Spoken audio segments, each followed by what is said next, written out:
गाथा है। अब उसके बाद देवी गंगा भी धरती लोक में अवतार लेने की इच्छा की, धरती लोक में जन्म लेने की इच्छा की देवी गंगा, क्योंकि उनको भी श्राप मिला है। इसी बीच में अष्टवसुओं की कथा आता है, अष्टावसु जिसे कहते हैं। गुरु वशिष्ठ के पास एक गाय था, जिस गाय का नाम था नंदनी गौ। गुरु वशिष्ठ को आप लोग जानते ही होंगे, राम जी के गुरु हैं, सूर्यवंश के गुरु हैं, कुलगुरु। उनके पास एक गौ था जिसका नाम था नंदनी गौ। नंदनी गौ का प्रभाव यह था, नंदनी गौ के दूध जो पी लेता था वो व्यक्ति कभी बूढ़ा नहीं होता था, हमेशा नव यौवन रहता था, क्योंकि वो साधारण गाय नहीं है, देवलोक की गाय है, दिव्य गाय है, कामधेनु की पुत्री है। तो नंदनी गौ के दूध जो पी लेते थे वो सदैव नव यौवन संपन्न, दूसरा पर डे उसके सुंदरता बढ़ते रहता था, रोज नित्य नूतन, रोज नया स्मार्टनेस उसके अंदर, जो नंदिनी गौ के दूध को पिया है। एक दिन की बात है, अष्टवसु भ्रमण करने के लिए निकले थे, साथ में अष्टवसु के पत्नी लोग भी थे। तो भ्रमण करते करते अचानक वो लोग गुरु वशिष्ठ के घर पहुंचे। गुरु वशिष्ठ के घर में उस समय गुरु वशिष्ठ तो उपस्थित नहीं थे, गुरु वशिष्ठ की पत्नी थी। तो उन लोगों को बिठाने के बाद आपस में चर्चा हुआ, बात करते करते अचानक नंदिनी गौ का बात निकला। तो बताएं, नंदिनी गौ के दूध को जो पीते हैं वो सदैव नव यौवन संपन्न रहते हैं। अब वहां से तो वो लोग चले गए। जाने के बाद अष्टवसुओं में सबसे बड़े वसु का नाम था द्यौ। द्यौ नाम करके जो वसु थे, द्यौ वसु की जो पत्नी है वो कहती है कि स्वामी एक काम करो ना, आप जा करके नंदिनी गौ को मांग के लाओ, मुझे चाहिए। पत्नी की इच्छा है। द्यौ नाम करके वसु कहा, यदि उस गौ को मैं मंगूंगा तो गुरु वशिष्ठ नहीं देंगे, क्योंकि उसके लिए वो केवल पशु नहीं है, गुरु वशिष्ठ के लिए वो माँ है। नंदिनी उसकी माँ है, केवल वो पशु नहीं है, तो उसको मैं नहीं मांग सकता। कुछ बोले चोरी करके ले आओ ना स्वामी, ताकि उसके दूध को मैं भी पीऊंगी और मेरे सहेली लोगों को भी पिलाऊंगी, हम सब लोग उस दूध को पी करके सदैव नव यौवन न रहेंगे। बोले ये अनुचित है। बोले हमारी बात नहीं मानोगे, नारी हट, नारी का हट बहुत कठिन हट होता है, नारी हट यहाँ पे चरितार्थ हुआ अंततो गत्वा, क्योंकि कवने अवसर का भयं गयं नारी विश्वास, सारे प्रसाद के जड़, ऐसे महाभारत बता रहा है। ठीक है, यहीं से महाभारत का शुभारंभ हो रहा है। तो बोले लेके आओ उसको। बोले अब लेके आने के बाद बोले ठीक। अब रात को गए, रात को जाने के बाद चोरी किए उस गौ का, चोरी करने के बाद उस गौ को अपने पत्नी को ला करके प्रदान किया। उसके पत्नी बड़े प्रसन्न हुई। प्रसन्न होने के बाद गुरु वशिष्ठ आए। शाम के समय गौ पूजा करते थे, सुबह ब्रह्म मुहूर्त में गौ पूजा करते थे। गौ पूजा करने के लिए गौशाला में गए तो गौशाला में गौ नहीं है। गुरु वशिष्ठ तो ब्रह्मर्षि थे, त्रिकालज्ञ थे, ध्यान लगा के देखे, बोले मेरे गौ कहाँ है? तो बोले गौ को तो वसु लोग हरण करके ले गए हैं। क्रोध में आ गए गुरु वशिष्ठ, और क्रोध में आने के बाद जब उनको पता चला अष्टवसुओं को कि गुरु वशिष्ठ क्रोध में आ गए हैं, तो लोग माफी मांगने के लिए आए। बोले मैं तुम लोगों को श्राप देता हूं, तुम लोग जन्म लेकर के पृथ्वीलोक में अनेक प्रकार के यातनाओं को भोगोगे। गुरु वशिष्ठ क्रोध में श्राप दिए अष्टवसु को। अष्टवसु लोग उनके पैर में गिर गए।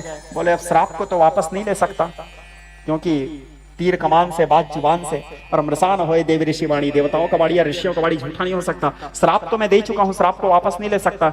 हाँ, लेकिन तुम लोग अब संत हृदय नवनीत समाना, संत का हृदय नवनीत के समान भी होता है। भले थोड़ी देर में क्रोध कर देंगे, लेकिन थोड़ी ही देर में संत तुरंत फिर सहज हो जाते हैं। क्षणे तुष्टा क्षणे रुष्टा, तुष्टा तुष्टा क्षणे क्षणे। तो बोले ठीक है, अब माफी मांग रहे हो तो इतना कर सकता हूं, ये जो 7 वसु हैं इन लोग जन्म लेते ही मर जाएंगे, और मरने के बाद तुरंत ये लोग मुक्ति पा जाएंगे।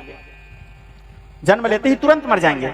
मनुष्य रूप में तो जन्म लेना पड़ेगा तुम लोगों को, वसुओं को श्राप है तो जन्म लेना पड़ेगा, लेकिन जन्म लेते ही तुरंत ये लोग मुक्ति पा जाएंगे, और मुक्ति पा करके फिर से वसु वाले रूप को धारण कर लेंगे। लेकिन तुम, द्यौ नाम करके वसु से कहे, लेकिन तुम, चोरी करने में मुख्य हाथ तुम्हारा था, इसलिए तुम जन्म लेते ही नहीं मरोगे। तुम जन्म लेने के बाद भी जीवित रहोगे, अनेक प्रकार के कष्टों को भोगोगे, विवश हो जाओगे। तुम्हारे सामने अनेक प्रकार के अन्याय होते रहेंगे, अत्याचार होते रहेंगे, पाप होते रहेंगे। तुम सबको देख के सहते रहोगे, लेकिन कुछ नहीं कर पाओगे। मौन होकर के केवल विवश करते रहोगे। गुरु वशिष्ठ बोले बाकी इन 7 को मुक्ति दे देता हूं मैं। बोले लेकिन एक शर्त है, इन 7 को भी मुक्ति वही दे सकती है जो पतित पावनी है। किसी माँ को ढूंढो जो माँ जन्म दे दे करके इन लोगों को मुक्ति दे दे। बोले ठीक। अब अष्टवसु लोग ढूंढते ढूंढते निकल रहे थे, माँ गंगा के साथ इनका मुलाकात हुआ। माँ गंगा से कहे, हे माँ पतित पावनी, गुरु वशिष्ठ के श्राप है, हमको श्राप से मुक्त करो, हम लोगों को जन्म दे करके आप मुक्ति दिला दो माँ। तब माता गंगा बोली ठीक है बेटा, मैं तुम सभी को जन्म दूंगी, और जन्म देने के बाद मेरे गंगा जी के जल में डाल दूंगी, जिससे तुम लोग मृत्यु को प्राप्त होकर के फिर से अपने वसु वाला असली रूप को धारण कर लोगे। वो जन्म लेने वाला जो औपचारिकता है वो पूरा हो जाएगा, तो तुम 8 को मैं जन्म दूंगी। इस प्रकार भगवती गंगा के ही इसी बीच में एक गंगा जी गंगा नदी के तट में भ्रमण कर रही थी। अचानक महाराज शांतनु, जो महाराज महाभीष थे, वो अचानक गंगा को देखे। गंगा के रूप, लावण्य, सौंदर्य, माधुर्य को देख करके गंगा के पास आकर के अपने प्रणय प्रस्ताव रखे। प्रणय प्रस्ताव रख करके गंगा से कहे, देवी मैं तुमसे ब्याह करना चाहता हूँ। गंगा कहती है एक शर्त में मैं ब्याह करूंगी, बोले मैं कभी भी कुछ भी करूं आप मेरे को कभी क्यों नहीं बोलोगे, तब मैं विवाह करूंगी। गंगा बहुत सुंदर है। एक शर्त में मैं आपसे विवाह करूंगी, कभी भी किसी भी चीज में मेरे को क्यों नहीं पूछोगे, मैं जो चाहे वो करूं। अब रूप को देख के महाराज शांतनु मोहा गए थे, क्योंकि सुंदरता भी बड़ा मोह सकल व्याधि न कर मूला, तुलसीदास जी कहते हैं। तो बेचारा उसकी सुंदरता मोहा गया था। बोले ठीक है, बोले मैं कभी नहीं बोलूंगा तुम क्यों, कोई भी चीज के लिए तुमको जो अच्छा लगे करना। अब महाराज थे, हस्तिनापुर के राजा थे, कोई छोटे मोटे राज्य के भी राजा नहीं थे, अखंड भारतवर्ष के राजा थे। बोले ठीक आए। अब विवाह किए। विवाह करने के बाद शुभ समय पा करके देवी गंगा शांतनु के द्वारा एक पुत्र को जन्म दी, जो पहला वसु था। जन्म देते ही तुरंत उठी और उठ करके उस बच्चे को ले जा करके गंगा जी में डाल दी। वो बच्चे डूब के मर गए, अपने वसु वाले रूप को प्राप्त हुए। महाराज देखते रह गए। अब महाराज शांतनु तो नहीं जान रहे हैं इस बात को कि वो बच्चा को क्यों मार रही है। बच्चा डूब के मर गया, पहला वसु मुक्ति। लेकिन महाराज बोलना चाहे ऐसे क्यों कर रहे हो गंगा, लेकिन अचानक याद आया मैं इसको वचन दिया हूं, मैं क्यों नहीं बोलूंगा, क्यों बोला तो ये मेरे को छोड़ के चले जाएगी। यही डील होके शादी हुआ था, है ना। बोले ठीक। फिर दूसरा बालक को जन्म दिए। दूसरा बालक को जन्म देने के बाद दूसरा बालक को लेकर के भी गंगा जी में बहाने के लिए गए और दूसरा बालक को भी डुबा दिए। वो भी मुक्ति पाया, वो भी वसु के रूप को धारण किया। फिर महाराज शांतनु अपने आंख के सामने में अपने बच्चे को मरते देख रहे हैं। फिर गंगा जी से बोलना चाहे, लेकिन फिर याद आया, बोले अरे इसको क्यों नहीं बोल सकते।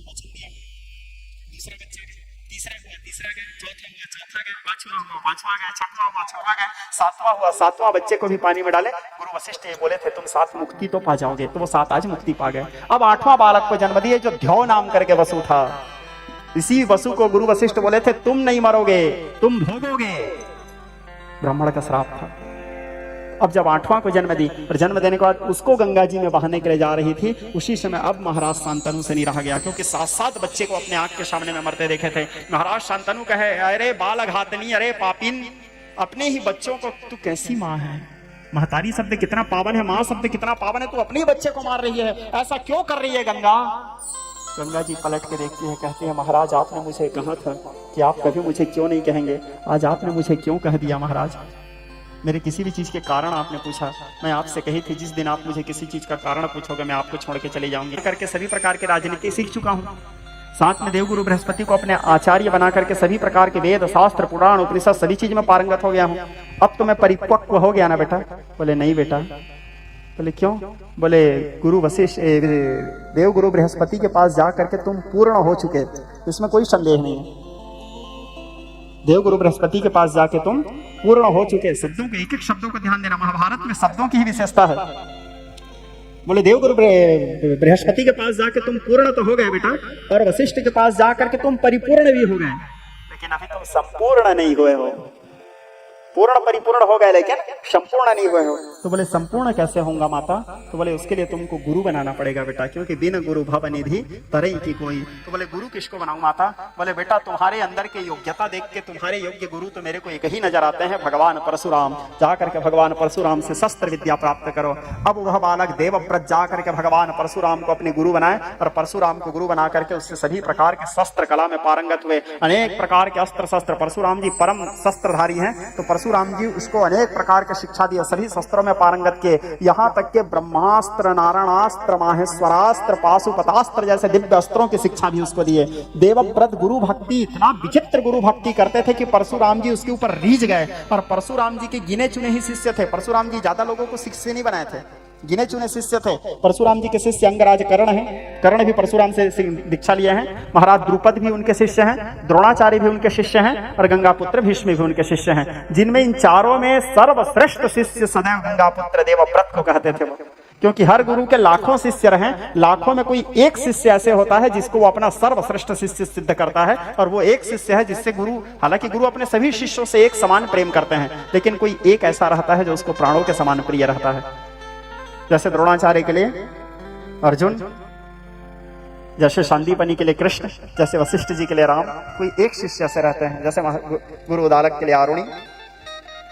कोई एक शिष्य ऐसा रहता है जो गुरु के हृदय को रीझ लेता है। गुरु के संतुष्टि के विषय में कहा गया है, भीष्म इस बात को माता पार्वती को भगवान महादेव तंत्र शास्त्र में कहते हैं। तंत्र शास्त्र में आता है, ज्ञान है। माता पार्वती को जब ज्ञान दे रहे थे भगवान महादेव कहते हैं कि देवी इति गुह्यतमं शास्त्रम, यह अत्यंत गोपनीय बात है। तुम्हारे प्रीति के कारण मैं इस बात को तुमको बता रहा हूं। गोपनीयम प्रयत्न है ना स्वयं रीवि पार्वती, अत्यंत गोपनीय है ये। तो माता पूछी क्या बात है? तो तंत्र शास्त्र में भगवान महादेव कहे कि देवी आकल्प जन्म कोटि नाम यज्ञ व्रतः तपः क्रिया।